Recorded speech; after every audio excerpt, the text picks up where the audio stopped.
wedi colli un o'i sgiliau neu ifanc.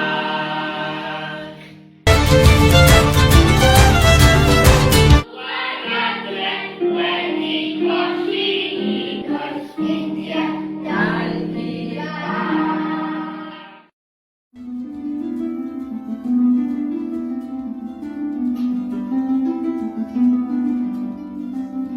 Pestiodd ei bol dros y soffa.